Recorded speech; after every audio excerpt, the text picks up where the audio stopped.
Então, boa tarde a todos, agradeço a presença. E, bom, hoje é o terceiro encontro desta série sobre a necessidade da pesquisa multiestratégica, que nós estamos aqui desenvolvendo no IEA, a quem agradecemos o espaço e a oportunidade. E essa é uma atividade também do Grupo de Filosofia, História e Sociologia da Ciência e da Tecnologia. O encontro, essa série de encontros sobre a necessidade da pesquisa multiestratégica, na verdade, 3 falas, começou com a minha exposição sobre a Tecnociência Comercialmente-orientada e a necessidade da pesquisa multiestratégica, continuou, não é, com o professor Lacey no dia 19 19 de abril, com uma exposição sobre o diálogo entre a pesquisa multiestratégica e os saberes tradicionais, e continua hoje, finaliza com esta fala sobre a democracia e a pesquisa multiestratégica. É isso. Tá bom. Obrigado, Pablo. No primeiro seminário, Pablo mostrou que a interpretação da ciência moderna em termos da tecnociência comercialmente-orientada é incompleta e incompatível com as ideais tradicionais da ciência moderna, especialmente das ideais da inclusividade e equitatividade e da abrangência. Para ficar de acordo com esses ideais, é necessário engajar na pesquisa multiestratégica. Pablo, naquele seminário, também ofereceu uma agenda preliminar para desenvolver a pesquisa multiestratégica. E nos meus 2 seminários, estou tentando aumentá-la. No seminário prévio, argumentei que para estabelecer diálogo construtivo entre a ciência moderna e os saberes tradicionais indígenas, é necessário interpretar a ciência moderna em termos da pesquisa multiestratégica. Hoje, levantou as questões. Podem contribuir para fortalecer a democracia, a ciência e os valores ou ideais afirmados na tradição da ciência moderna. E quais abordagens à ciência seriam cultivadas à luz da adesão aos valores democráticos? Hoje, as respostas dependem de como a democracia e a ciência são interpretadas. Vou discutir as questões na luz de 2 interpretações da democracia, que introduzo rapidamente e só em linhas bem gerais, que rotulo democracia representativa e democracia participativa, e 2 interpretações da ciência já discutida por Pablo, ciência descontextualizadora e pesquisa multiestratégica.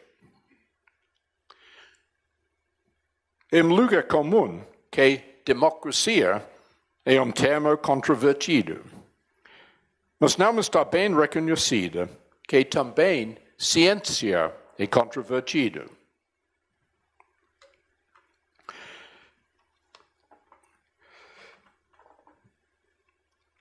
A contestação da ciência tende a ser escondida pelas maneiras de que a ciência tornou-se institucionalizada.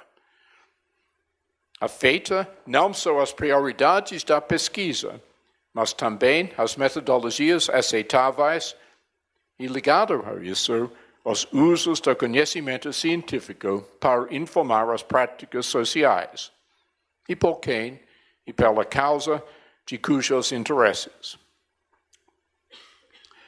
De acordo à interpretação do mainstream, aquele que Pablo e eu denominamos a ciência descontextualizadora, a ciência é o que está denominada ciência, o que está praticada nas instituições reconhecidas socialmente, politicamente e legalmente de ser instituições científicas, e ensinada nos programas da ciência nas universidades e escolas. E respostas à questão, o que é a pesquisa científica, apontam para características idealizadas dessas práticas. E os valores da ciência são aquelas incorporadas nessas práticas e instituições. Mas para uma interpretação alternativa, aquela que denominamos a pesquisa multi-estratégica, a ciência representa ideal da investigação, enraizada em epistemologia sólida e sensível aos valores ideais transmitida pela tradição científica moderna. Esses ideais nós chamamos imparcialidade, neutralidade, que interpretamos em termos de inclusividade e equitatividade, abrangência e autonomia.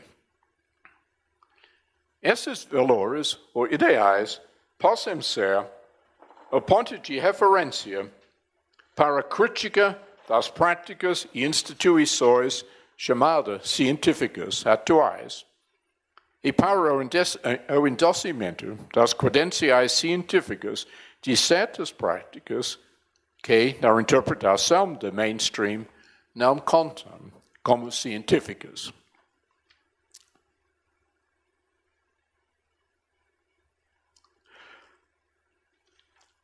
As respostas às questões levantadas variam, dependem dessas interpretações. Hoje, vou dar atenção apenas às ligações entre a democracia participativa e pesquisa multiestratégica. E não vou tentar tratar as respostas possíveis comprehensivamente. Na primeira parte, porém, para fornecer algum contexto e contraste, farei alguns comentários breves e incompletos sobre a democracia representativa e a sua conexão com a ciência descontextualizadora. Não vou oferecer uma análise da democracia representativa. Uso o termo sem atenção à literatura vasta no assunto, só para apontar, em termos gerais, para os sistemas políticos que admitem da muita variedade, chamados democráticos, que funcionam, aparece cada vez mais precariamente, em Estados Unidos, em muitos países, em Europa e América do Sul e em outras partes do mundo.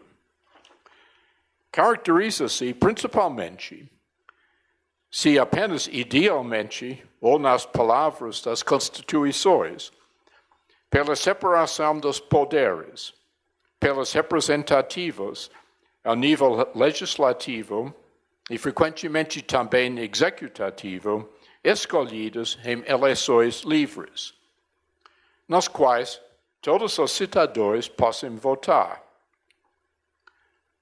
e proteções jurídicas das liberdades, chamadas liberdades, os direitos civis políticos e os direitos de propriedade, e algumas vezes outros direitos humanos. Para a democracia representativa, os valores democráticos são aqueles sustentados, ou mais acuradamente, articuladas como aspirações nesses sistemas chamados democráticos atuais. Valores como a liberdade individual, igualdade de oportunidade, igualdade em frente da lei, propriedade, e em alguns casos, e com ênfases variantes, igualdade e fraternidade, que combinam com o ideal de que todo mundo tenha a oportunidade de viver de modo que incorpora esses valores que leva à experiência do bem-estar.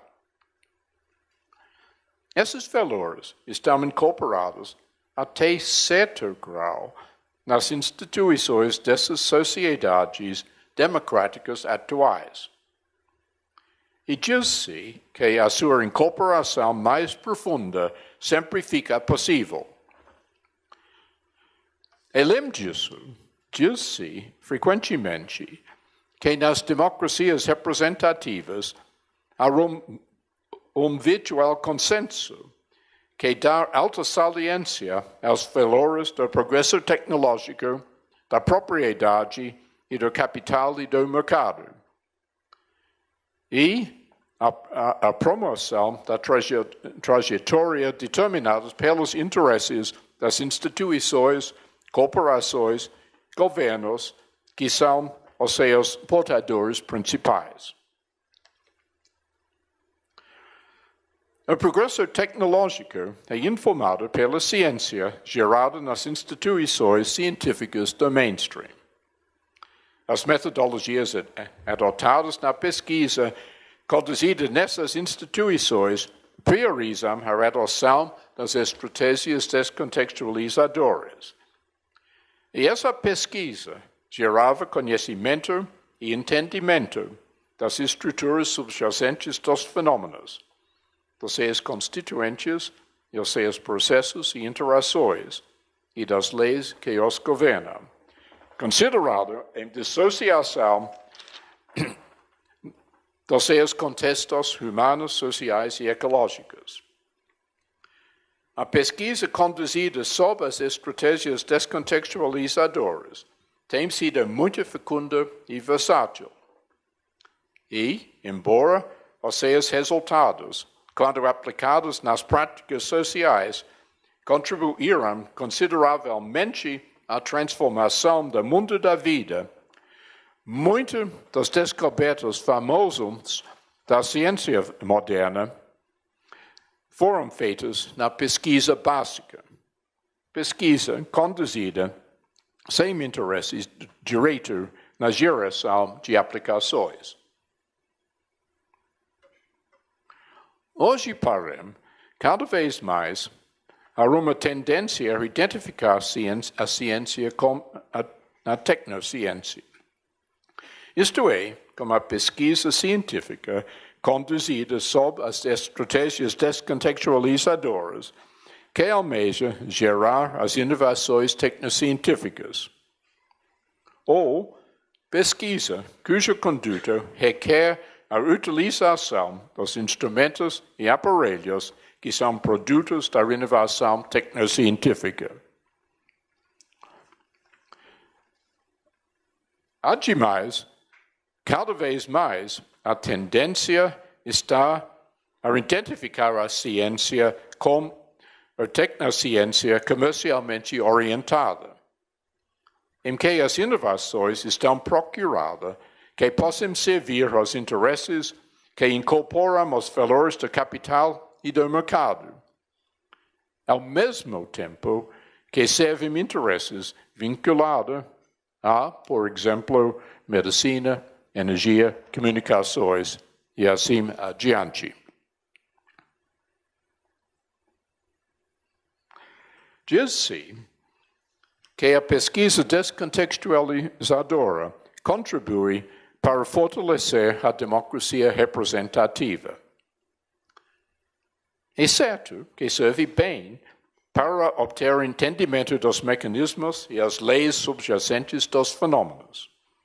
O tipo de entendimento que leva as descobertas que possibilitam as inovações tecnocientíficas, que são valorizadas altamente em áreas tais como comunicações, medicina, agricultura, energia e transporte, que melhoram a qualidade das nossas vidas, ampliam o horizonte das nossas aspirações e abrem novas possibilidades para reorganizar nossas sociedades, supostamente progressivamente. E, ao mesmo tempo, fortalece os interesses que incorporam os valores do progresso tecnológico e do capital e do mercado. Entretanto, as estratégias descontextualizadoras não são suficientes para as investigações que precisam tomar em conta os contextos, os fenômenos, contextos ambientais, humanos e sociais. Por exemplo, investigações de riscos e dano atualmente ocasionado pelo uso das inovações científicas. Os benefícios e a equidade da sua distribuição. E práticas que têm o objetivo de integrar a produtividade com a sustentabilidade ambiental e o bem-estar humano e social, e que não necessariamente dependem das inovações tecnocientíficas. Desde que esses fenômenos não possam ser separados dos seus contextos, nas investigações sobre eles precisam ser adotadas as estratégias sensíveis ao contexto, bem como as estratégias descontextualizadoras. E assim, para este tipo de investigação, a ciência precisa ser interpretada em termos da pesquisa multiestratégica. Esses três assuntos são muito importantes para os grupos que percebem a trajetória atual moldada pelos interesses do capital e do mercado e alimentada pelas inovações tecnocientíficas, de se levantar a catástrofe, ligada às mudanças climáticas e à ameaça da devastação social, ou mesmo a destruição da espécie humana. São importantes também para o discurso corrente da crise da democracia, em que tem sido mantido que os valores democráticos e também da ciência estão sendo subordinados aos interesses ligados ao capital e do mercado. Essa subordinação está manifestada, por um lado, pelo impacto do chamado 1% na conduta e resultados das eleições, e pelos governos cada vez mais descartando os direitos da propriedade e das corporações, ao custo dos direitos sociais.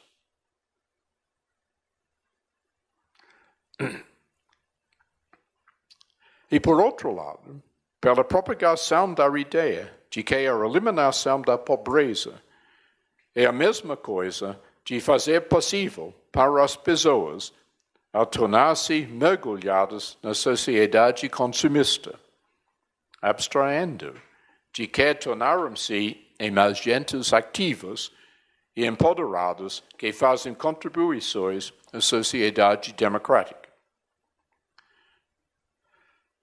Nessas condições, várias pessoas sentem que foram perdidas as condições para as vidas de bem-estar e florescimentos, para manter as suas comunidades e para remediar as condições, especialmente daquelas que estão sofrendo do resíduo e intensificações recentes das políticas e atividades racistas. A crise está levando algumas pessoas ao desespero, ou seja, acompanhamentos como a toxicodependência ou recurso à violência. Este está comum nos Estados Unidos hoje em dia.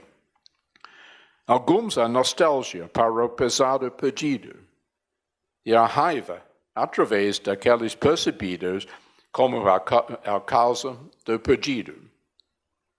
E alguns a retração dos políticos autoritários. E alguns para a resistência que atrai pessoas aos movimentos da democracia participativa.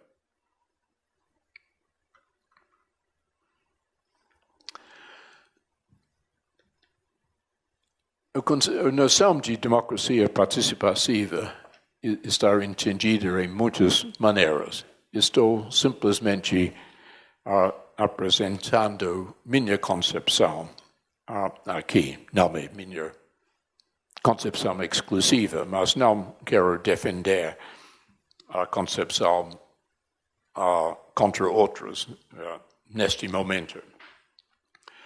A democracia participativa tem a sua fonte na respiração que a agência humana seja exercida tanto quanto possível pelo maior número de pessoas possível.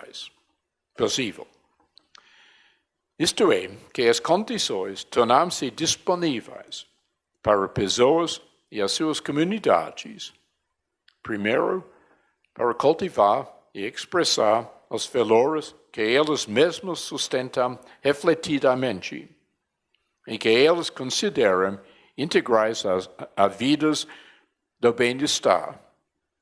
E segundo, para agir na luz dos seus próprios julgamentos inteligentes, informados pelo conhecimento relevante.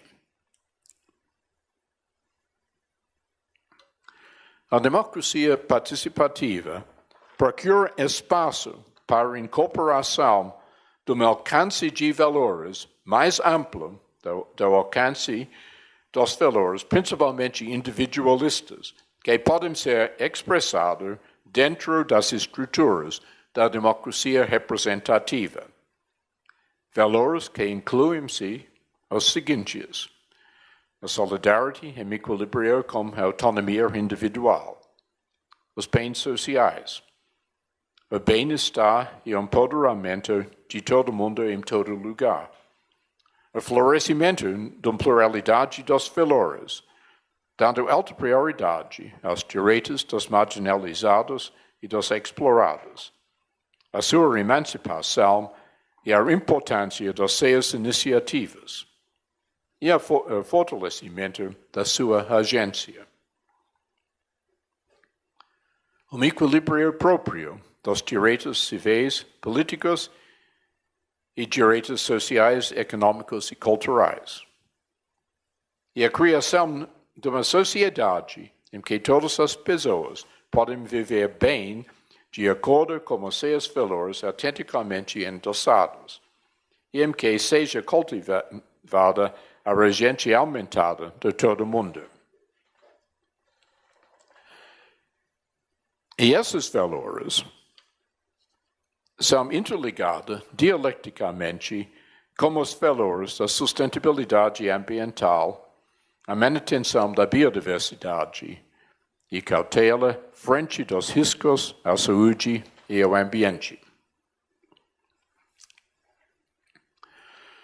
A democracia participativa é caracterizada pela aspiração para fortalecer a incorporação desses valores mais na sociedade.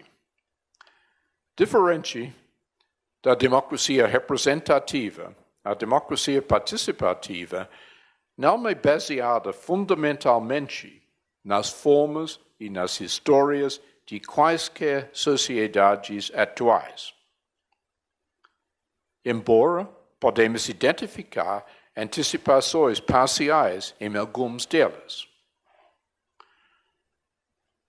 Os proponentes da democracia participativa tendem a ser bem conscientes do resíduo contemporâneo das práticas antigas das sociedades chamadas democráticas.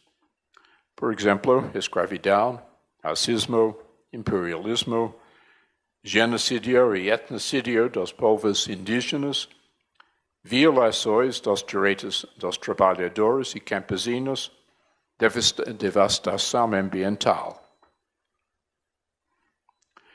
E em muitos casos, eles enfrentam as consequências deste resíduo diretamente nas suas próprias vidas.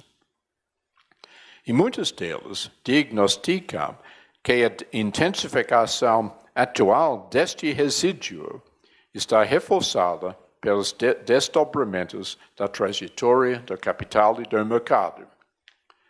E não só este resíduo, mas também o enfraquecimento e, às vezes, supressão que está acontecendo às antecipações prévias. Por exemplo, por meio das privatizações dos bens públicos, o surgimento dos governos neoliberais, a influência e o poder das organizações multinacionais, o poder das ruralistas, o declínio dos sindicatos, a impunidade para as violações dos direitos humanos, o papel dominante do dinheiro nas campanhas eleitorais e assim adiante.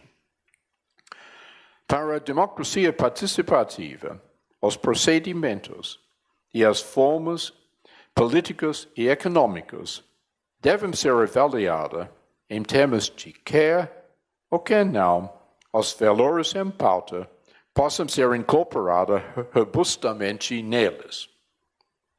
Espera-se que os procedimentos e as formas que poderiam ser os resultados da luta de praticar e expandir a democracia participativa terão muito em comum com os procedimentos e formas idealizadas da democracia representativa, mas modificada para tentar assegurar que os valores e os direitos que a definem não continuariam a ser subordinados aos interesses do progresso tecnológico e do capital e do mercado. A democracia participativa é baseada nos programas, movimentos e organizações que almejamos incorporar, até o grau possível, os direitos e valores em pauta nas suas práticas e modos da vida, em espaços achados nas democracias representativas.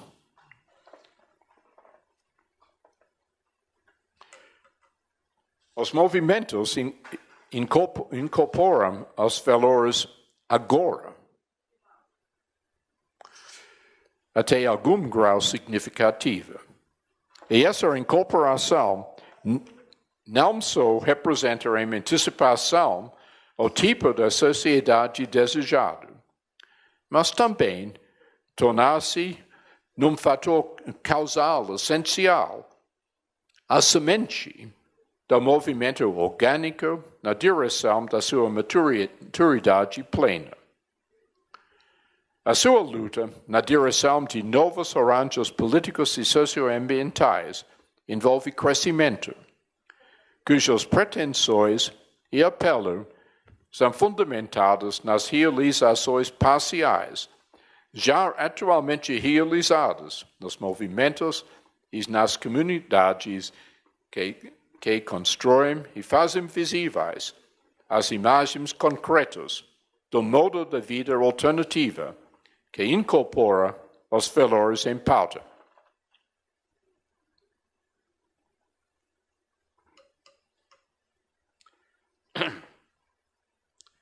A democracia participativa, portanto, representa uma unidade orgânica ou dialética entre meios e fins, entre a ação que melhora a situação e transformação estrutural, entre objetos de curto e longo prazo e entre formação pessoal e mudança social. Possibilita para os seus aderentes agora a experiência de uma medida de florescimento, uma expressão da agência humana aceitável, que espera-se ser expressada mais plenamente e geralmente durante o processo de crescimento para a maturidade.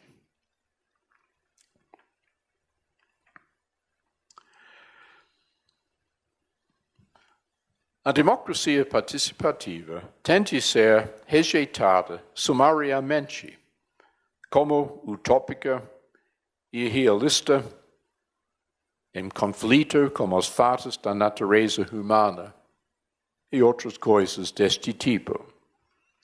E assim, como aberta à cooptação por forças e pessoais autoritárias que representam a sua antítese.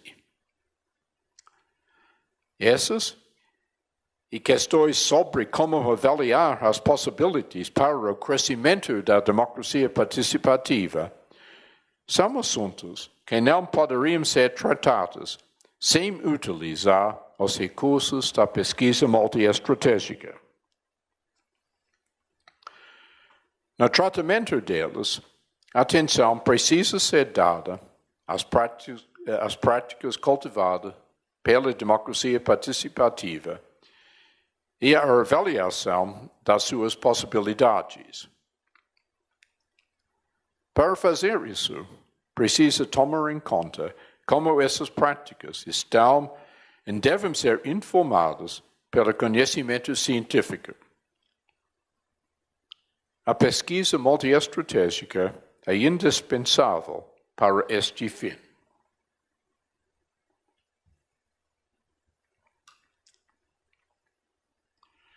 A pesquisa multiestratégica desafia as prioridades da pesquisa que usa estratégias descontextualizadas, especialmente a tecnociência comercialmente-orientada. Desafia a suficiência dessas estratégias para a investigação de todos os objetos e fenômenos. E o seu acordo com alguns dos ideais da tradição científica, especialmente a abrangência e a inclusividade e equitatividade. Mas não desafia a adoção das estratégias descontextualizadoras, serve bem para obter entendimento dos mecanismos e leis subjacentes dos fenômenos, das estruturas e os seus componentes, processos e interações, o tipo de entendimento que leva às descobertas científicas e que servem às inovações tecnocientíficas. A pesquisa multiestratégica complementa e inclui parte da pesquisa conduzida sob as estratégias descontextualizadoras. Pode fornecer direção às investigações empíricas, onde as estratégias descontextualizadoras sejam insuficientes, onde os contextos precisam ser tomados em conta. Por exemplo, como já indicando, quando investigado os três assuntos a respeito das inovações, riscos, distribuição de benefícios, alternativas. Para essas investigações, como nós discutimos frequentemente na Associação Filosófica Ciência e Estudo e em seminários na IEA, precisa utilizar estratégias metodológicas que permitem de tratar as coisas na medida em que são inseparáveis dos seus contextos, as chamadas estratégias sensíveis ao contexto.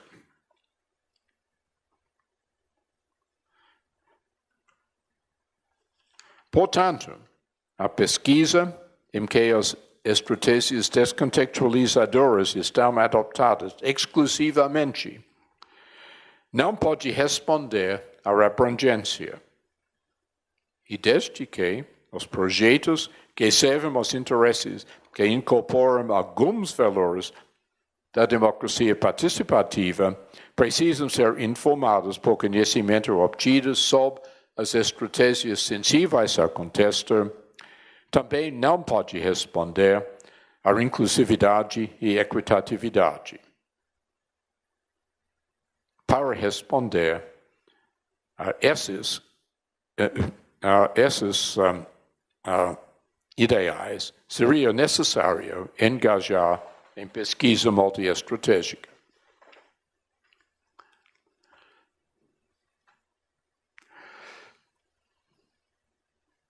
A investigação dos tipos diferentes de objetos e fenômenos requeria a adoção de tipos diferentes de estratégias. Por exemplo, de usar um exemplo comum nas minhas palestras, aquelas da biologia molecular e da biotecnologia, para investigar as possibilidades de produzir e usar os transgênicos, e outros tipos para investigar os riscos e dano atualmente ocasionado pelo uso deles no mundo da vida, a distribuição dos seus benefícios e danos, e as possibilidades das abordagens à agricultura, tais como a agroecologia. E além disso, como estará familiar para vocês, há relações de reforço mútuo entre a adoção de uma estratégia e a aderência a uma perspectiva de valores particular, tal que os resultados obtidos sob uma estratégia são sintonizados de ser aplicados para servir os interesses que incorporam os valores da perspectiva. Em particular, tenho mantido que adotar as estratégias descontextualizadoras tem essas relações de reforço mútuo, como a aderência aos valores da progresso tecnológico e aos valores do capital e do mercado. E adotar as estratégias sensíveis ao contexto, por exemplo, aquelas ligadas à investigação de riscos, benefícios e alternativas, podem ter tais relações como a aderência às vários dos valores da progresso tecnológica.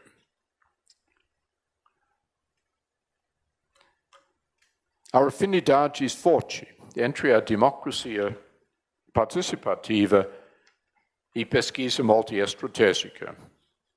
O compromisso com a democracia participativa requer engajamento na pesquisa multiestratégica e, reciprocamente, o engajamento na pesquisa multiestratégica e o conduto bem-sucedido das práticas informadas pelo conhecimento obtido na pesquisa multiestratégica fortalece interesses que incorporam os valores da democracia participativa e, assim, contribui para o adiamento da democracia participativa.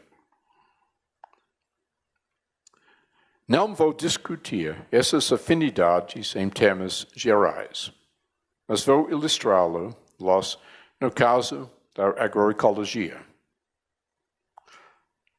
Minhas ideias sobre a agroecologia estão familiares para vocês e vou tentar sumariar só as ideias essenciais para a discussão. Para mim, a agroecologia fornece uma instância exemplar de como pode ser a participação popular ampla, que reflete e aumenta a agência de agricultores e agricultoras e as suas comunidades em práticas sociais significantes.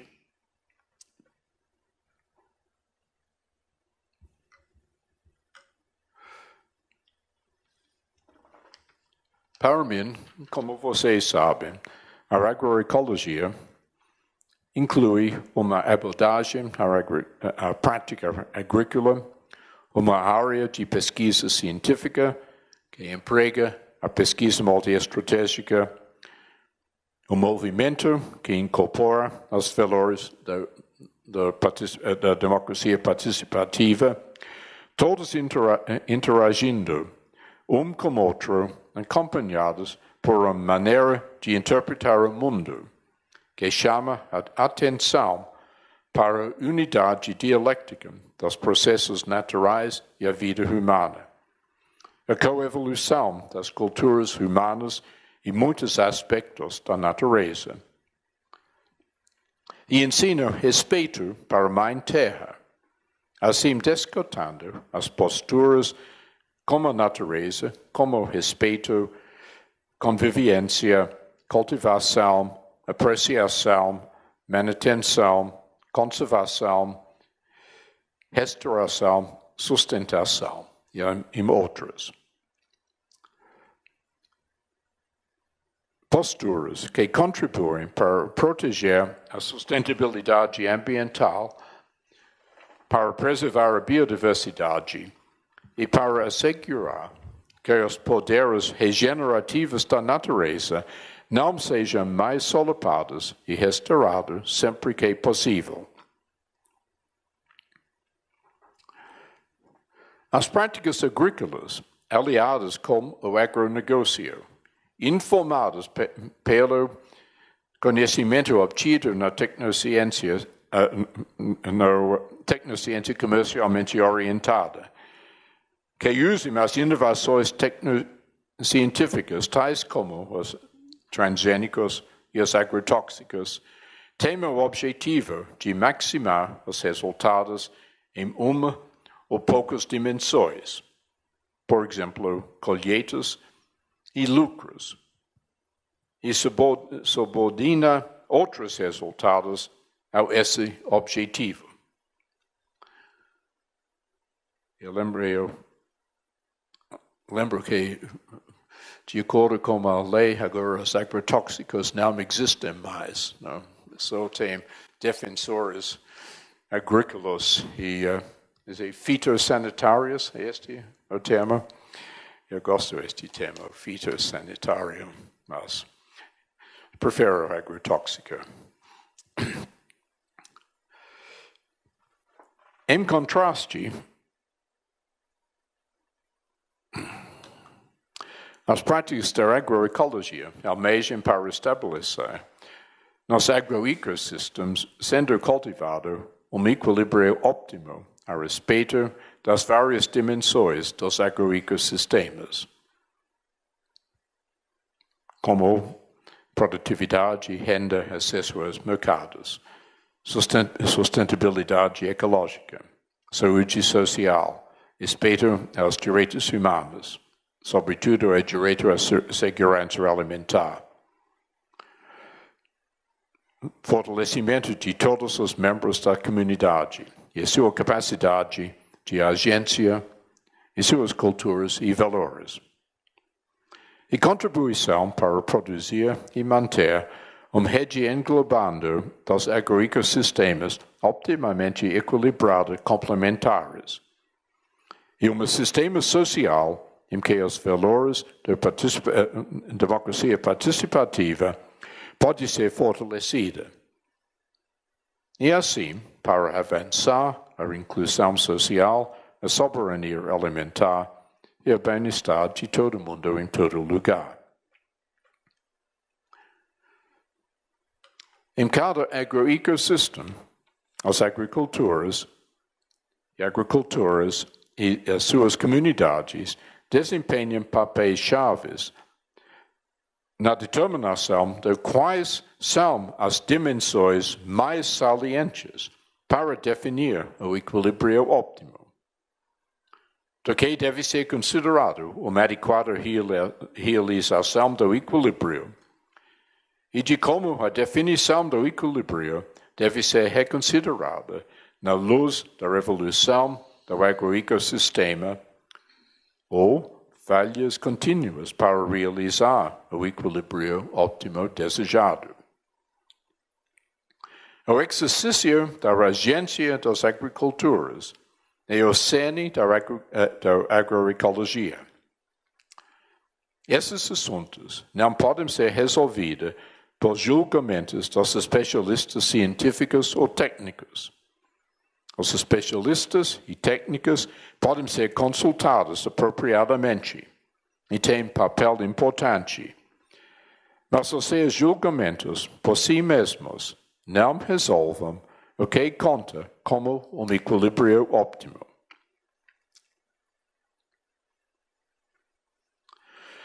A agroecologia fica oposta às práticas agrícolas aliadas ao agronegócio, que tendem a ser priorizadas dentro das democracias representativas atuais.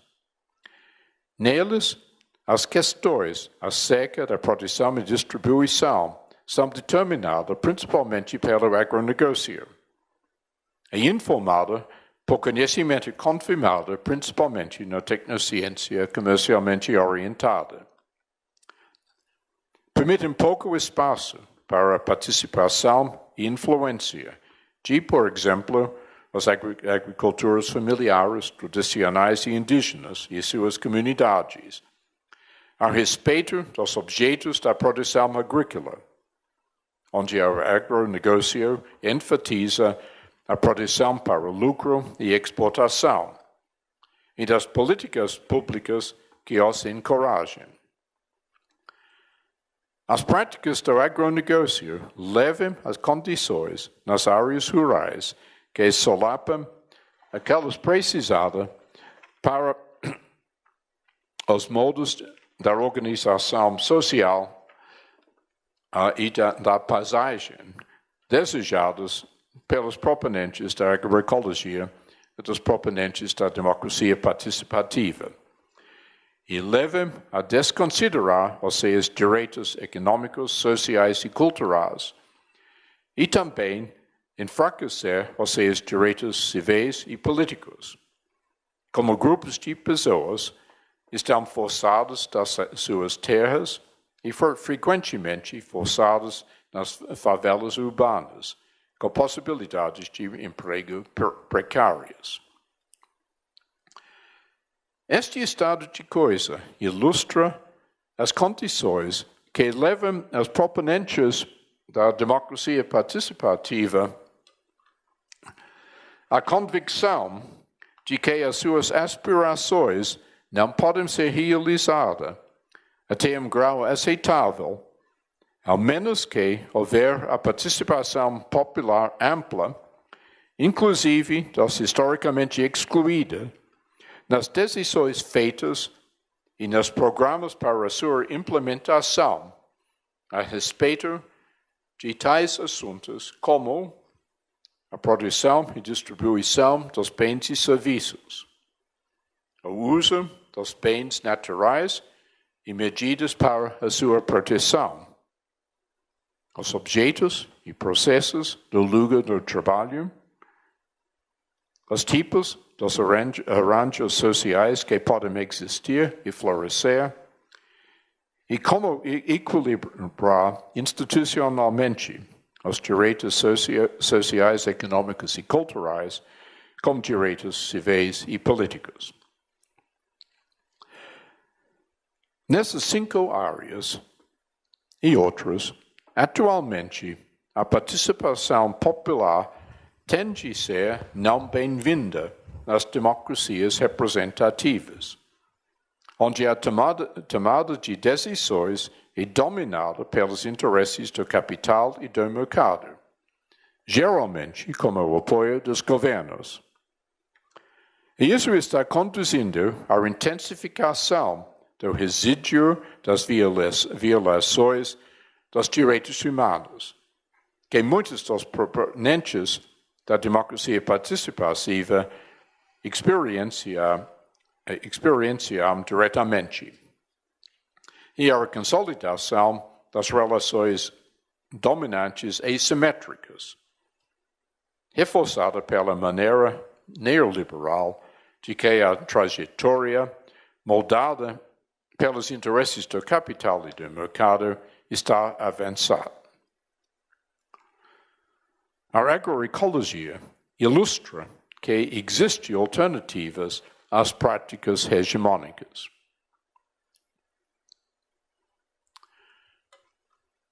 O objetivo da pesquisa em agroecologia é obter entendimento dos agroecossistemas, nos quais se correm a produção agrícola e a distribuição dos seus produtos, suas estruturas, componentes, funcionamentos, redes causais, propriedades e dinâmicas de mudança, as relações entre seres humanos e objetos naturais e as possibilidades abertas a eles. Isso é o tipo de entendimento que possa informar a resposta à questão: quais são as formas da intervenção, prática, organização e gerência que possibilitam a realização do equilíbrio ótimo desejado. Não tenho tempo para discutir agroecossistemas em detalhe, e eu fiz isso em outras ocasiões. Só vou observar que, na luz da sua complexidade, multidimensionalidade, variabilidade de local a local, os papéis dos seres humanos neles e sua caráter histórica e holística, os agroecossistemas não podem ser dissociados dos seus contextos.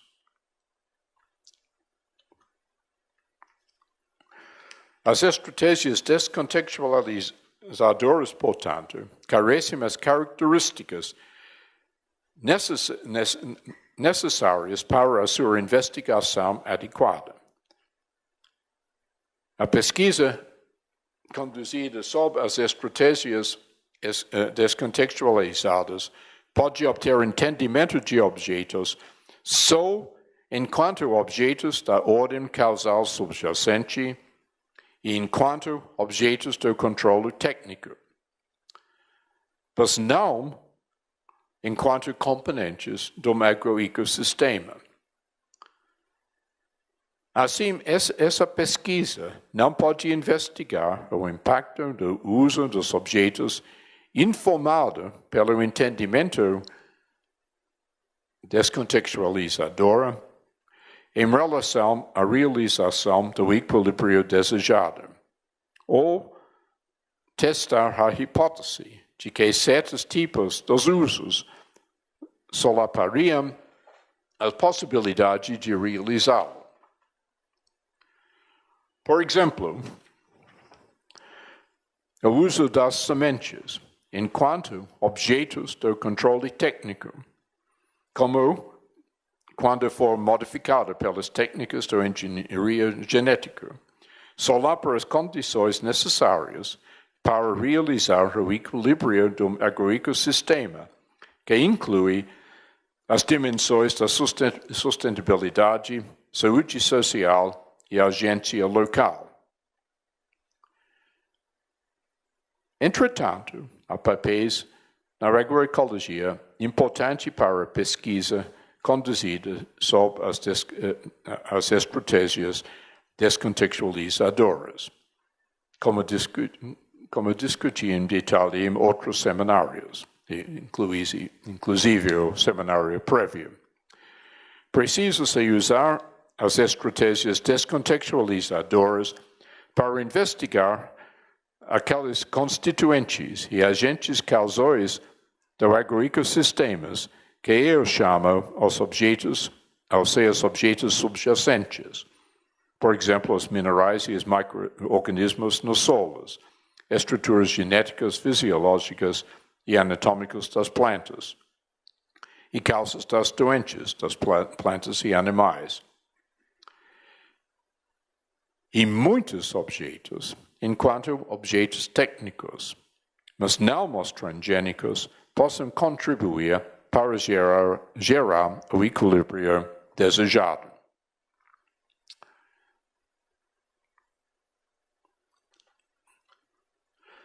Para obter rendimento dos agroecossistemas, precisa-se adotar estratégias sensíveis ao contexto, que têm pelo menos as características distintas seguintes. A. Os fatores físicos, químicos e biológicos estão interligados na sua relação causal com fatores humanos, sociais, culturais e históricos. B. O diálogo de saberes, discutido no seminário anterior, isto é, o conhecimento e abordagens para obter conhecimento, de uma multiplicidade de disciplinas científicas modernas, estão integrados como aquelas, primeiro, usadas pelas agriculturas contemporâneas nas suas atividades. Segundo, desenvolvida por agriculturas tradicionais e indígenas. E terceiro, divulgadas em comunicações de movimentos que endossam a agroecologia. C. Admitem um papel essencial da participação de agriculturas na pesquisa. D. As reivindicações e teorias propostas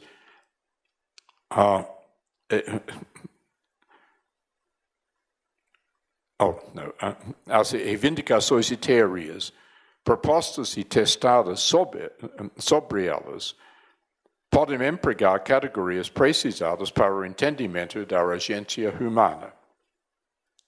E a redação deles tem relações de reforço mútuo com a sustentação de muitos dos valores da democracia participativa.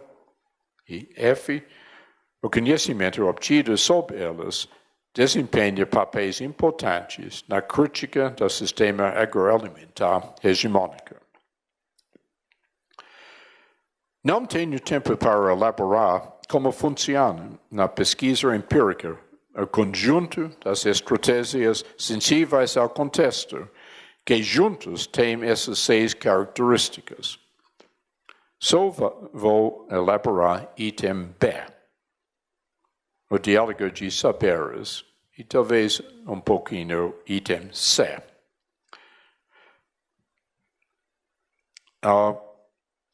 Já discuti o diálogo no seminário prévio. Hoje vou enfatizar detalhes que não discuti em detalhe no seminário prévio. O diálogo de saberes é importante para 3 razões principais.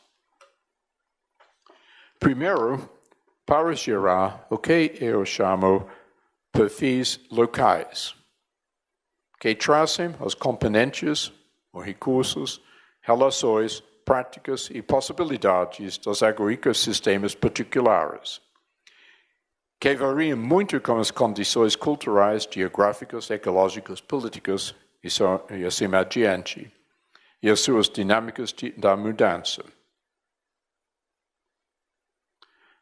Eles fornecem informação sobre conhecimentos e técnicas utilizadas pelas agriculturas num agroecossistema e sobre as comunidades e movimentos dos quais eles fazem parte e os seus valores. Eles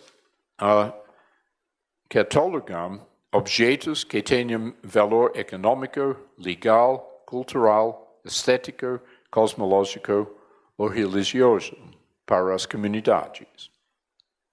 E mantém registros de memórias, narrativas históricas e cosmovisões que influenciam as atividades e desafios diários da prática de agricultura e que ajudam para definir o equilíbrio ótimo procurado no agroecossistema. Sem os perfis locais, os princípios gerais da agroecologia não podem ser aplicados em agroecossistemas locais. E as possibilidades abertas nos agroecossistemas não podem ser avaliadas. Os perfis locais não podem ser gerados, ao menos que a experiência, conhecimento e atividades práticas das agriculturas estão tomadas em conta.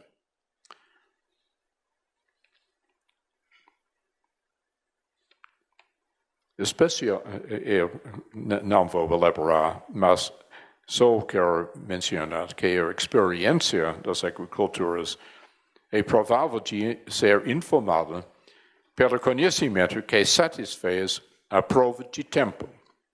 Por exemplo, sobre como selecionar sementes que são bem adaptadas aos agroecossistemas disponíveis, sobre como conservar a biodiversidade por longos períodos sob condições climáticas em mudança, e sobre como recuperar terras e florestas degradadas.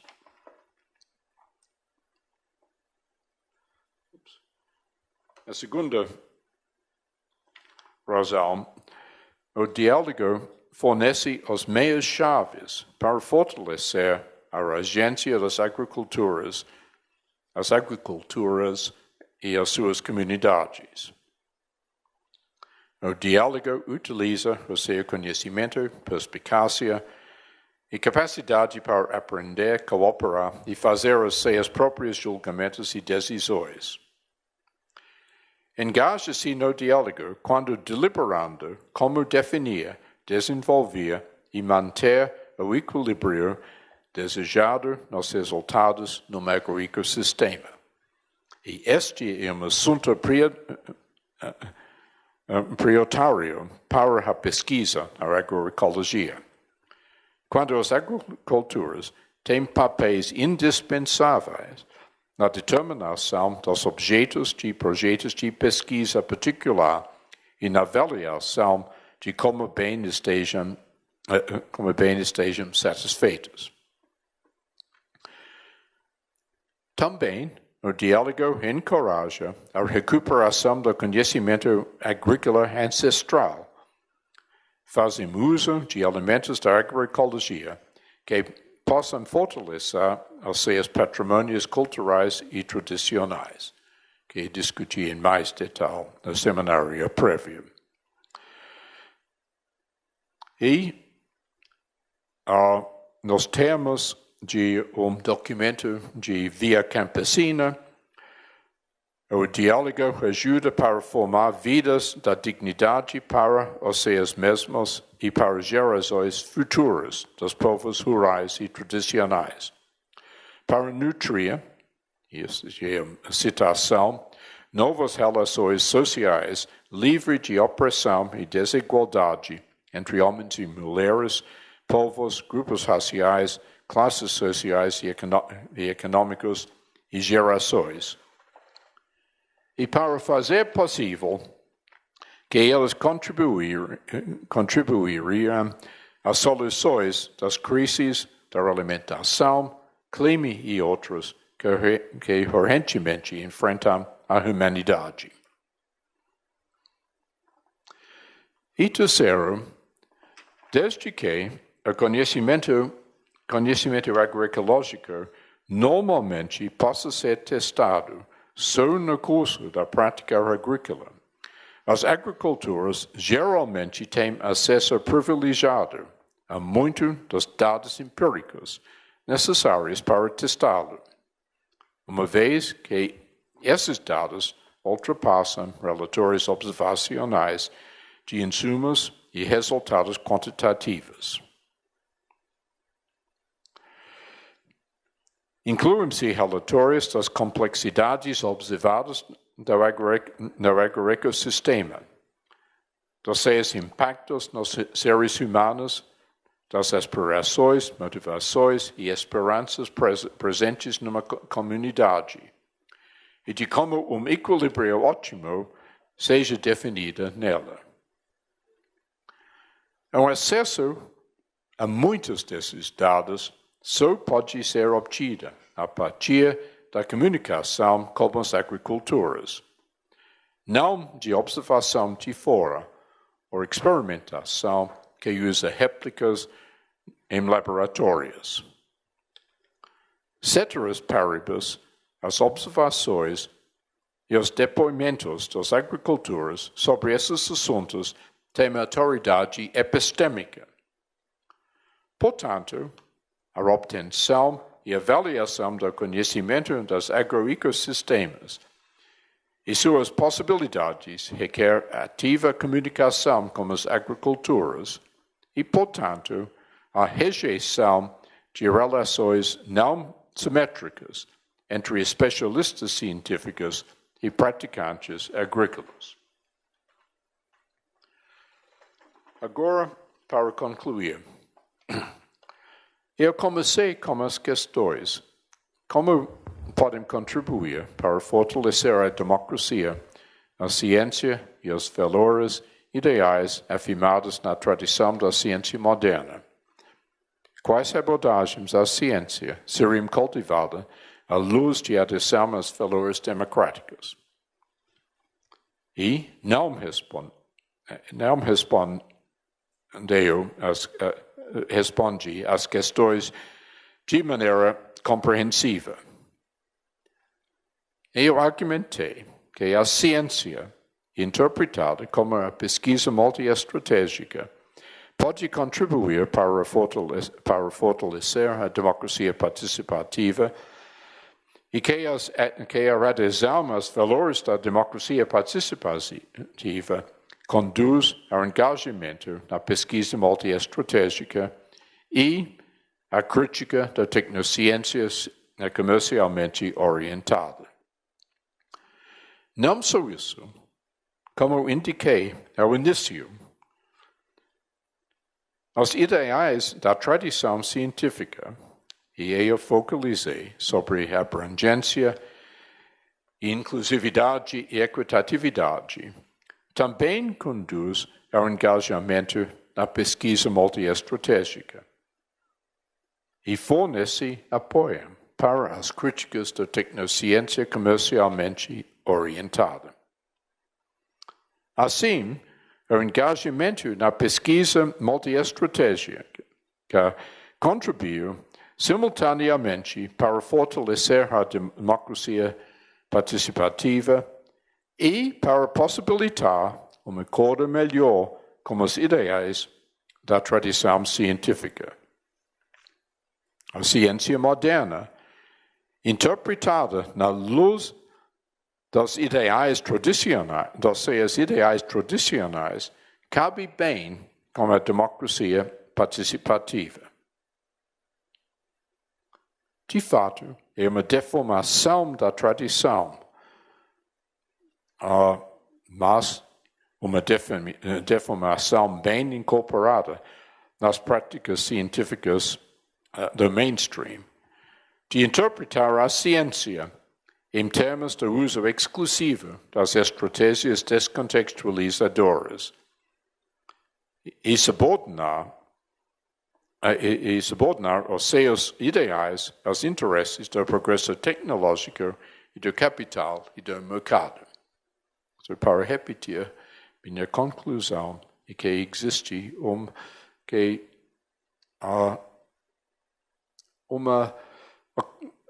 afinidade profunda entre a pesquisa multiestratégica e a democracia participativa.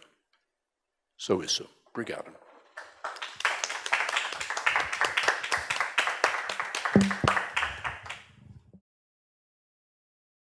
Então, vamos começar aqui um pouco a discussão sobre o que o Lacey apresentou.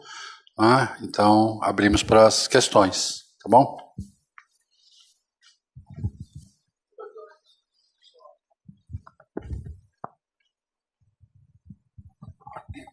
Márcio Altomari, aqui da Ciência Estúdio, mas é o seguinte, professor, eu percebi hoje que você trabalhou muito com a democracia participativa.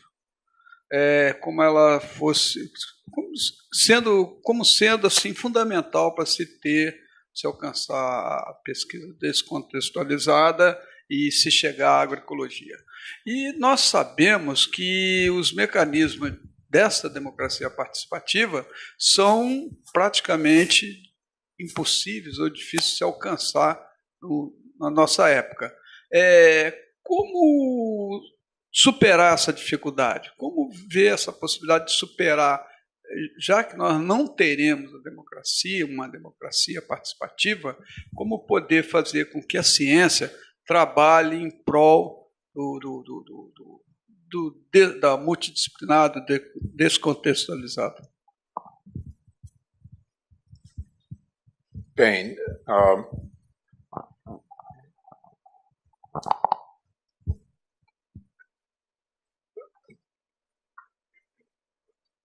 para mim, I guess, claro, não tem muito espaço, mas tem algum espaço. E esta é a coisa importante para mim. Eu acho que esta é a minha concepção de prática, de atividade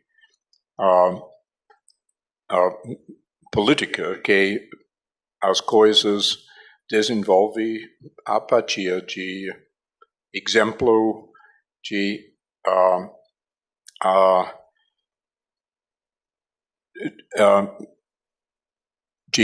conversão de pessoas e, claro, as pessoas na literatura de agroecologia em via campesina, por exemplo, elas falam de estratégias horizontais e estratégias verticais. Estratégias horizontais são de comunidade para comunidade, grupo para grupo, movimento para movimento, e verticais de tentar formar políticas públicas em vários lugares para ajudar no processo.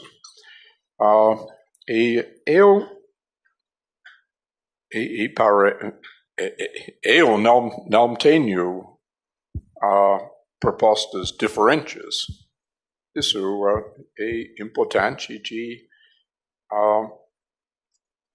descobrir todas as situações em que essas coisas estão acontecendo e tentar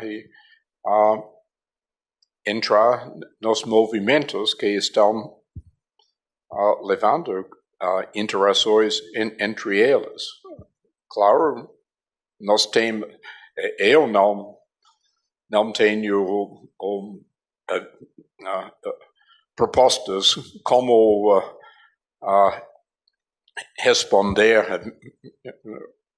imediatamente para as políticas neoliberais, para as deformações políticas em Congresso aqui em Estados Unidos e coisas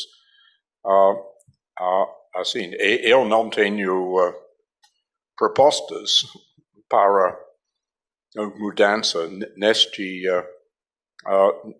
nível, mas é importante mas propostas para mudança neste nível precisam base. E eu penso só neste nível de base. Não quero sugerir este é a única coisa, ou mesmo o mais importante. Este é a área onde eu tenho ideias, onde minhas concepções da ciência têm relevância. Em outras palavras, eu não tenho propostas imediatas para ação em políticas eleitorais e coisas deste tipo, ou políticas revolucionárias, coisas assim, eu estou pensando de práticas de desenvolvimento de base. Em poucos lugares, mas eu sempre estou lendo materiais em muitos países. Os projetos de agroecologia estão desenvolvendo muito rapidamente. Em alguns países em África, por exemplo, os recursos do Estado estão ficando disponíveis, mas, claro, é importante de pensar sobre políticas públicas nessa área e com políticos e com gentes em partidos, então falar sobre essas coisas, mas eu não tenho grande capacidade nessa área. Mas eu concordo, este é muito importante. Mas penso, nós tivemos essa reunião na semana passada com pessoas que trabalham na Secretaria do Estado de Meio Ambiente. E, claro, eu nunca tive informação que esses grupos apoiam projetos de agroecologia em várias partes do estado de São Paulo. Sempre estou descobrindo mais instâncias desses programas. Tem poucos, mas não nenhum.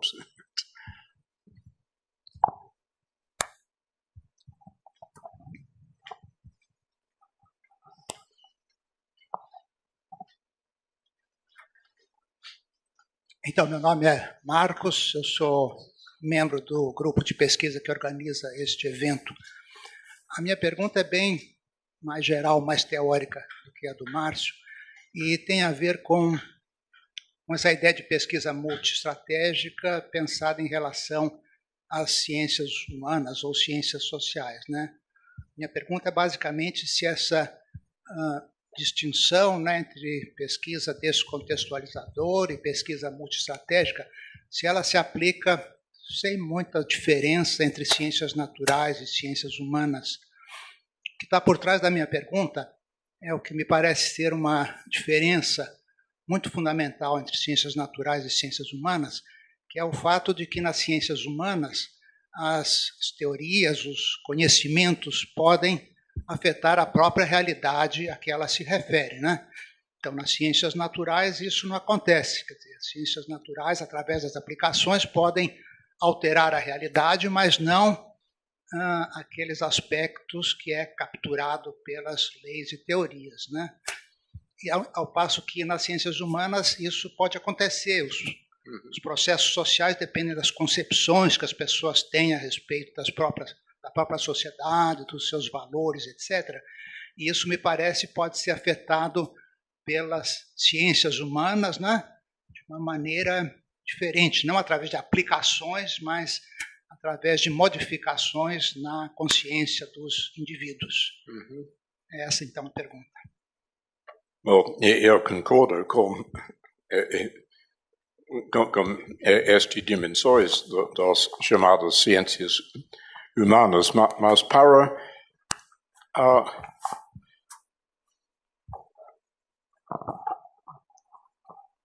quando eu falo de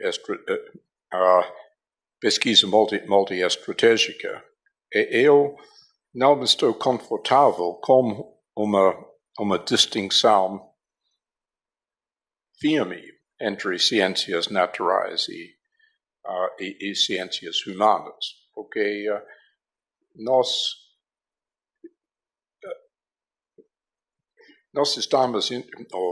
estamos nessas pesquisas interessado em objetos no mundo da vida. Penso, podemos obter conhecimento das possibilidades de modificação dos genomas de plantas nas ciências naturais. Essas são ciências que fez dissociação dos contextos, mas transgênico não é transgênico plantado num campo, não é simplesmente objeto transformado no laboratório por meio de certas técnicas, mas é uma planta, é objeto biológico, é parte, é objeto econômico, é objeto que vai produzir produtos que a gente vão consumir, coisas deste tipo. Os objetos, em realidade, são, para entender transgênico, em realidade, precisa considerar todas as dimensões de coisas. É uma abstração de focalizar só nas áreas das ciências naturais. E quando pensa das possibilidades de agroecossistema, aqui não pode abstrair das pessoas trabalhando delas e o conhecimento o que é possível num agroecossistema é dependente do tipo de conhecimento de agricultura, ou seja, os valores, culturas, modos de interação com outras pessoas e assim adiante. Não pode entender as práticas dentro de um agroecossistema quando você abstrai dessa dimensão humana. Para mim, a pesquisa multiestratégica inclui pesquisa que usa só estratégias descontextualizadoras, mas também inclui modos de investigação que envolve testemunhos de pessoas, observações de pessoas, conhecimento de pessoas. E a distinção não é muito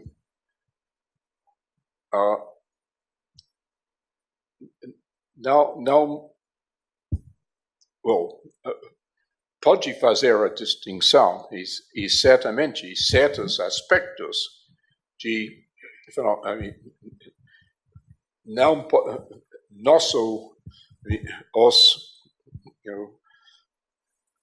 as leis de movimento, por exemplo, não pode ser mudada por meio de nossos entendimentos deles, mas as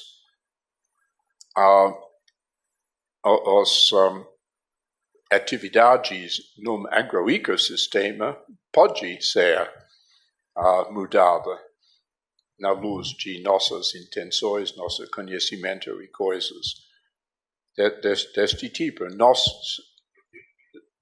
seres humanos, somos agentes causais nesses sistemas. Não pode fazer se você fez uma abstração, se você não obtém conhecimento das redes causais nos sistemas. Então, claro, eu não estou respondendo diretamente para o seu consenso. Talvez você fale um pouco mais.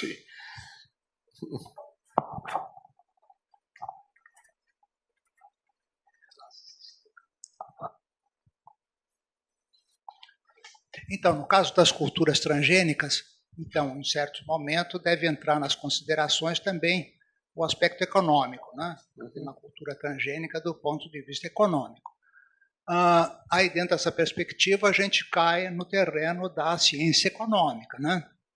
E aí, no caso da ciência econômica, eu me pergunto se aquele requisito fundamental para o conhecimento científico, na sua visão, que é a adequação empírica, se esse critério não fica ameaçado, não fica questionado, exatamente pelo fato de que na economia, só repetindo agora o argumento, né, a economia tem a ver com o comportamento econômico das pessoas, que tem a ver com as ideias das pessoas, que por sua vez podem depender da ciência econômica, né?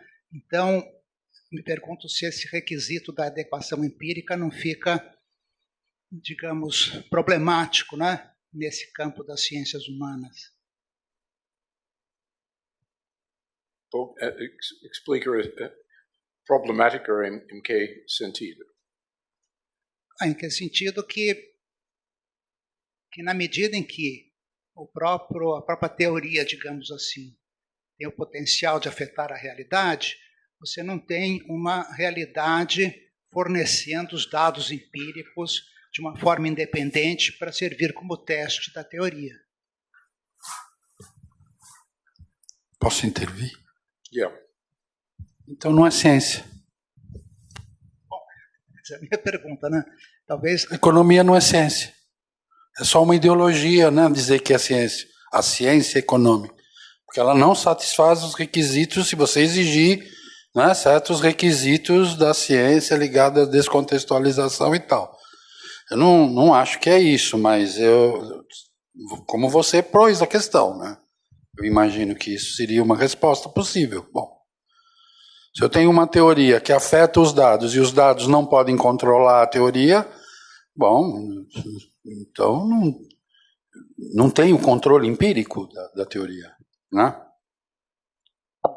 Mas eu acho que isso acontece também na biologia, não acontece? Quando eu coloco um transgênico, vamos dizer, produzo um transgênico, ele está submetido a certas leis biológicas e fisicoquímicas, etc., que levam a que ele tenha determinados riscos, independentemente dos benefícios que ele pode ter. E isso independentemente da vontade dos pesquisadores. Então, produzir algo que introduzo no mundo e que segue determinadas leis. Não é o mesmo caso na economia. Eu tenho determinadas leis macroeconômicas, não é? Quer dizer, e a minha intervenção, bom, afeta a realidade econômica, claro, mas segundo certas leis de desenvolvimento macroeconômico, né, da economia, não sei.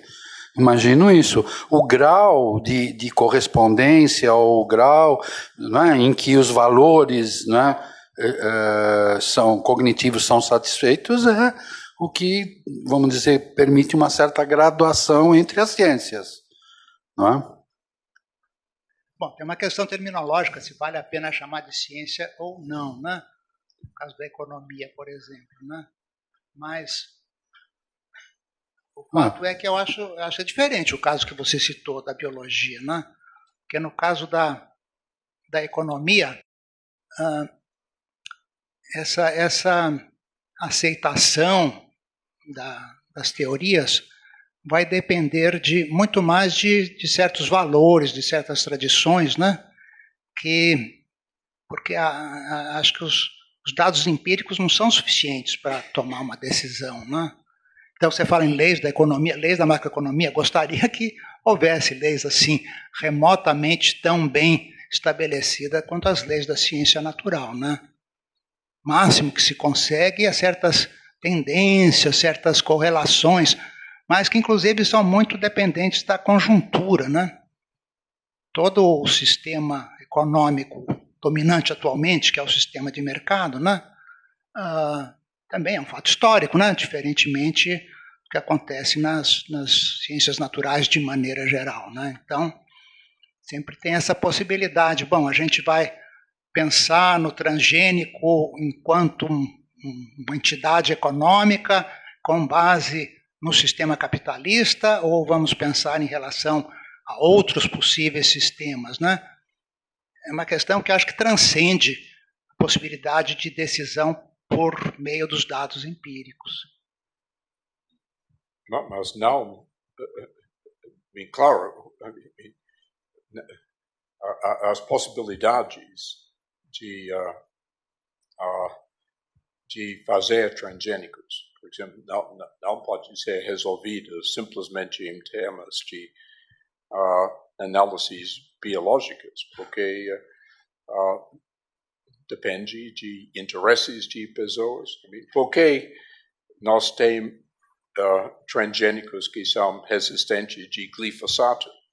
Só por causa do fato que empresas têm glifosato e elas querem vender mais glifosato. Tem nada a ver com biologia.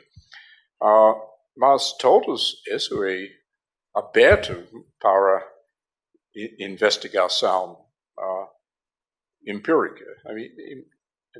Investigação empírica sempre ou raramente permite resolução de uma questão sem ambiguidade. Sempre tem outros fatores. Mas quando, para mim, o que é importante, quando eu falo da ciência, para mim,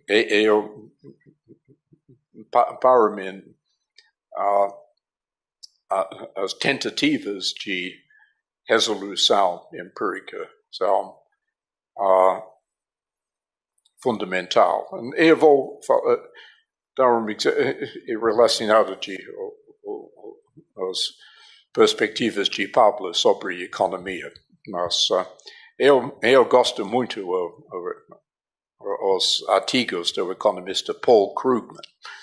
E Krugman, de vez em quando, frequentemente, escreveu sobre a economia como uma disciplina empírica. E ele diz que a teoria econômica é baseada em abstrato. Elas pensam que elas são cientistas porque elas usam grandes abstrações. Mas ele diz essas teorias. Desculpe. Essas coisas não têm nada a ver com fenômenos empíricos. E para ele, teoria econômica é uma ideologia. Ele não usa este termo, mas é uma abstração. Mas também ele focaliza sobre questões.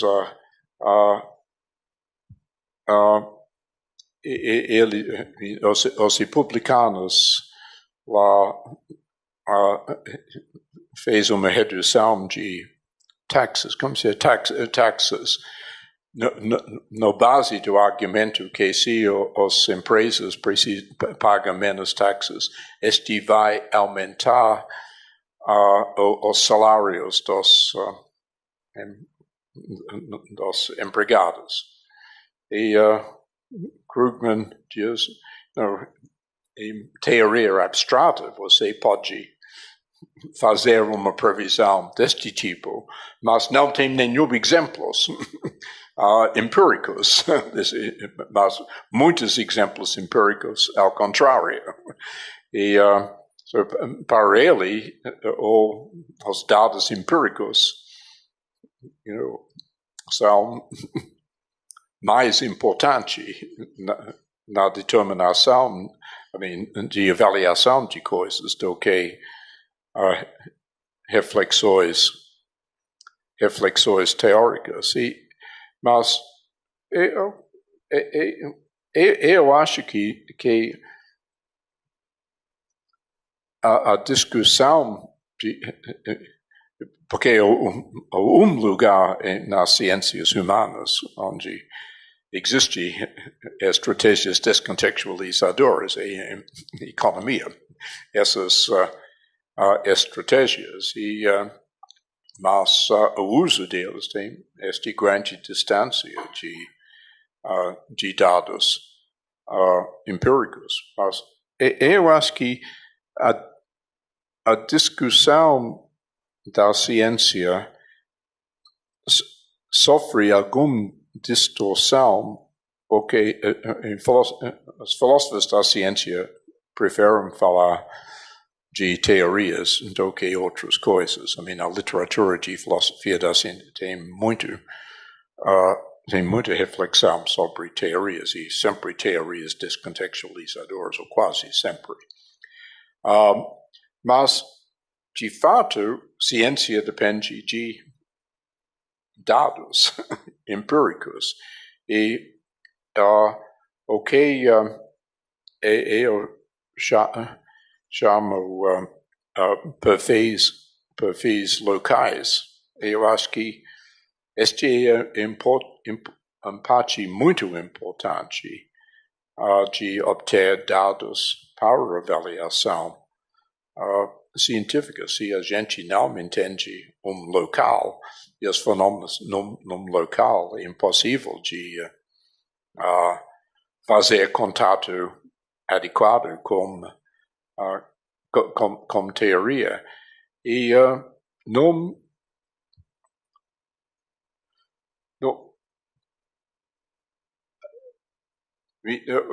eu uso o exemplo de transgênicos simplesmente porque este exemplo eu pensei muito sobre isso, mas os produtores de transgênicos, eles querem focalizar sobre, por exemplo, a possibilidade de criar transgênico resistente de glifosato e várias outras coisas deste tipo. Mas eu estou interessado na questão também porque existem transgênicos resistentes de glifosato. Porque a pesquisa foi priorizada de produzir transgênicos deste tipo e não outros. Porque antes de produzir transgênicos, os cientistas não entraram em discussão com agricultores e pediram, você tem como podemos ajudar suas práticas, coisas deste tipo. E para mim, minhas questões são questões sobre a realidade dos transgênicos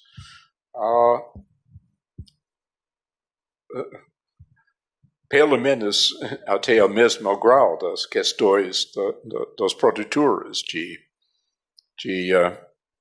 transgênicos. E não podem responder as minhas questões sem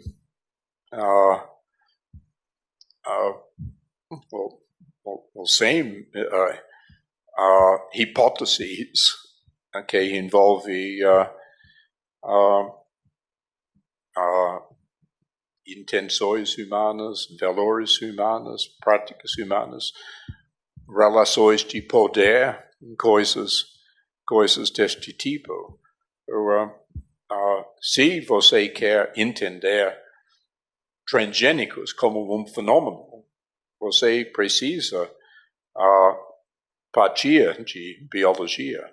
Não, claro, você pode treinar pessoas, de modificar os genomas, de produzir plantas com certas propriedades e não com outras. E não podemos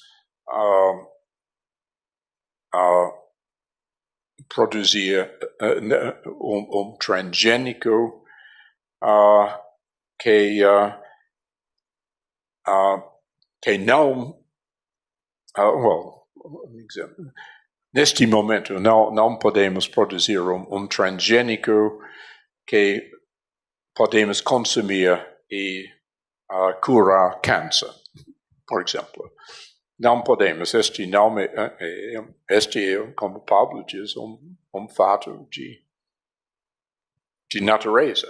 Nós não podemos inventar coisas.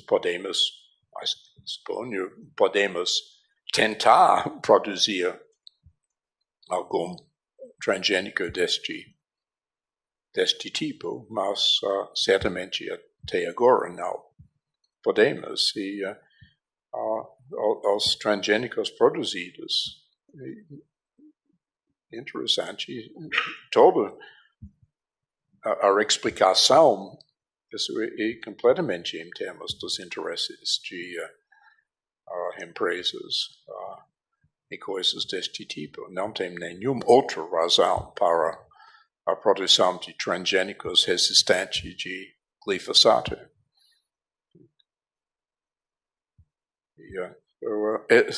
Por essa razão, eu quero focalizar sobre o objeto como objeto do mundo da vida e não como objeto transformado no laboratório ou objeto explicado só em termos de estratégias descontextualizadoras.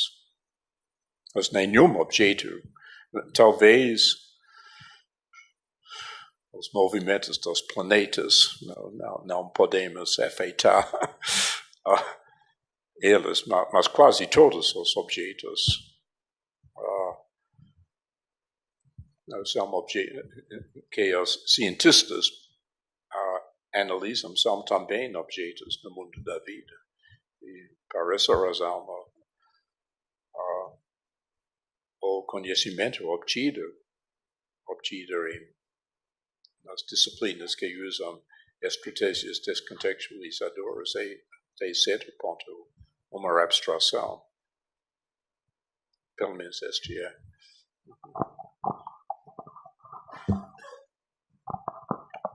é. Olá, eu sou o Eugênio. Eu tenho uma pergunta relativa à técnica e tecnologia.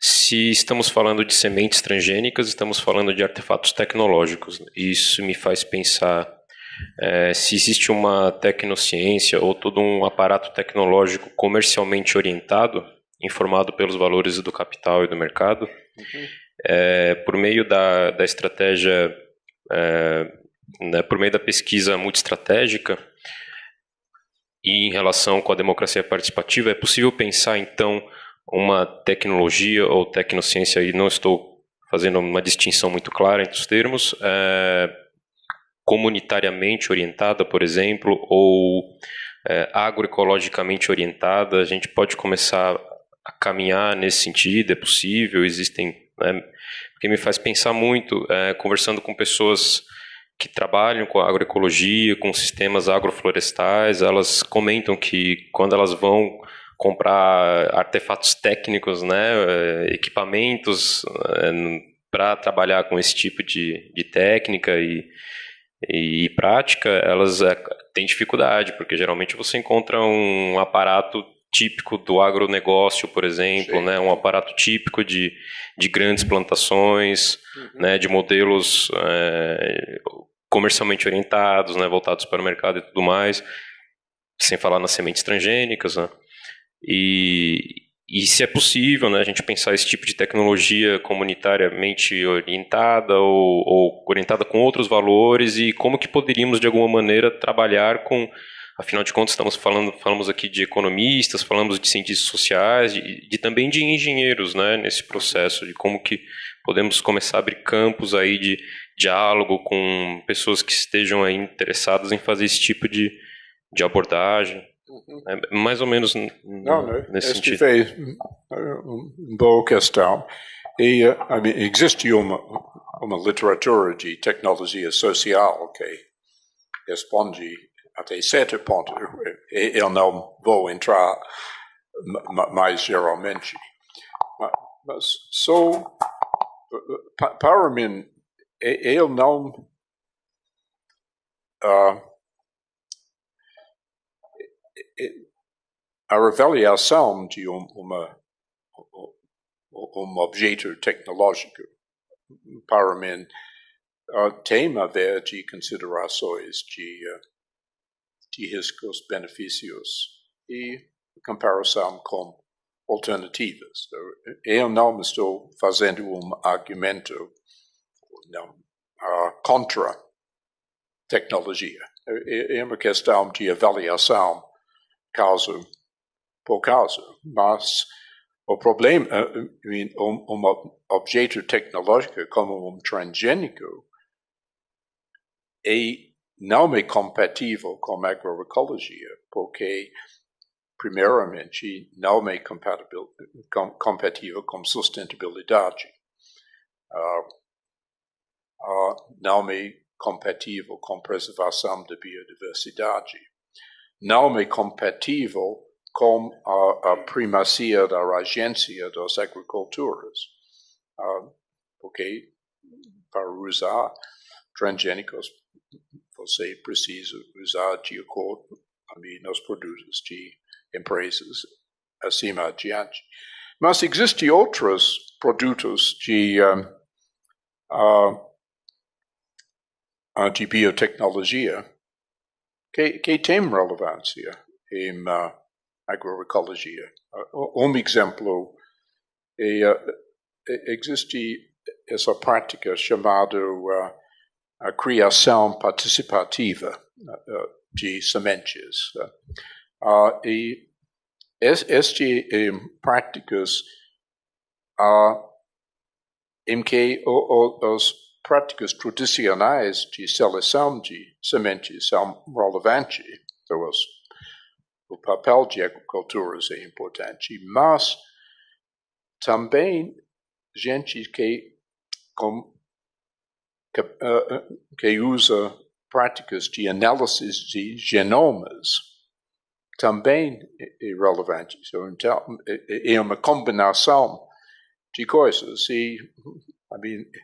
Se você pode analisar os genomas, isso ajuda a prática de seleção da maneira tradicional, melhora a prática. Este é um exemplo onde produto de biotecnologia pode servir.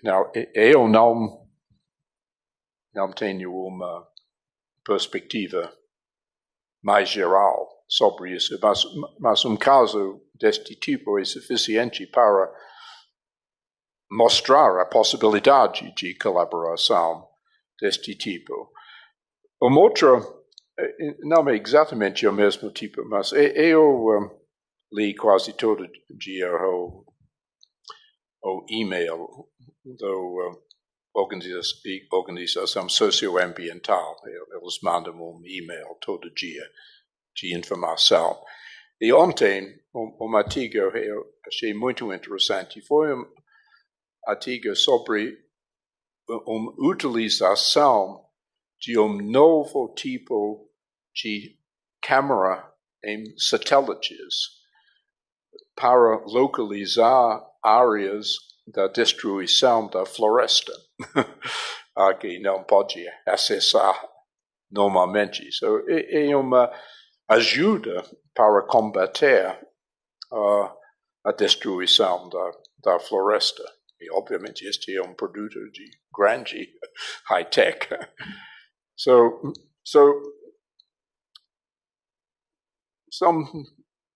dois exemplos da possibilidade de colaboração entre alta tecnologia e e as práticas tradicionais ou as práticas de agriculturas. Eu acho que este é importante para mim, porque é relevante a questão de Márcia antes também, para crescer, a agroecologia precisa aliança com outras pessoas, com outros grupos, e eu acho que até grau possível com cientistas com esses tipos de capacidades. Veja, mas eu não conheço o suficiente para dar uma perspectiva geral sobre isso. Mas é uma boa ideia de investigar mais.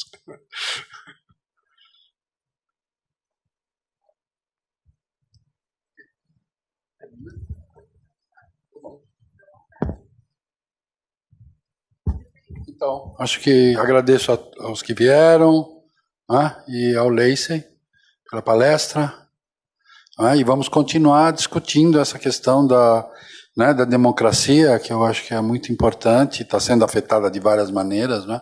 Aqui você tratou dessa questão mais ligada à agricultura transgênica, né, vamos dizer, e como vai estar ligada a uma democracia representativa e tal, né, e como a agroecologia, pelo que eu entendi, como a agroecologia, as próprias práticas da agroecologia tendem muito mais para um regime de democracia participativa, devido ao empoderamento local, ao empoderamento, né, dos próprios agricultores, ao envolvimento deles na sua própria atividade e em tomar, digamos, que seriam decisões que são intrínsecas à atividade e não decisões que vêm vamos dizer, da grande companhia, né, de agrotóxicos ou de transgênicos, etc., né?